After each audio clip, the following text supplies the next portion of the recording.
В Абхазии более 50 тысяч пенсионеров, и большинство из них являются получателями российской пенсии. Для тех, кто получает только абхазскую пенсию, руководство страны решило повысить пенсию. И выбрали наиболее социально незащищенные 10 категорий пенсионеров.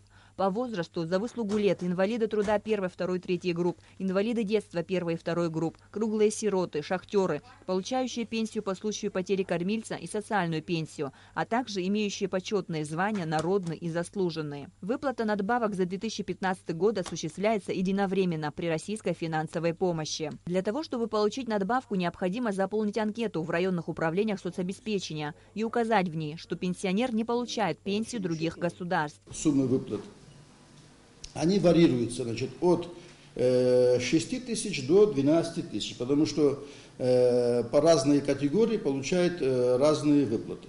Там от 500 рублей и до 1000 рублей. Выплачена сумма, я вам скажу, 52 миллиона 666 тысяч 317 рублей. По крайней мере, эти деньги уже переведены в отделение сберегательного в кассы, переведены, где граждане могут получить. На сегодняшний день надбавку получили 5359 человек. Анкеты еще 463 человек находятся в обработке и после проверок будут внесены в списки. По словам Сурена Кирселяна, с тех пор, как пенсионерам начали перечислять пенсию на электронные карты, очередей перед Сбербанком нет.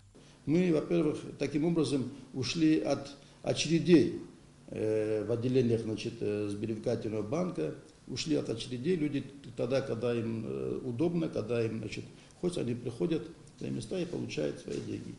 На первых порах были немножко недовольства, потому что не умели пользоваться этой карточкой. Но сейчас уже практически мы никаких замечаний мы по этому поводу не слышим. Надо отметить, что надбавка к пенсии выплачивается только за 2015 год.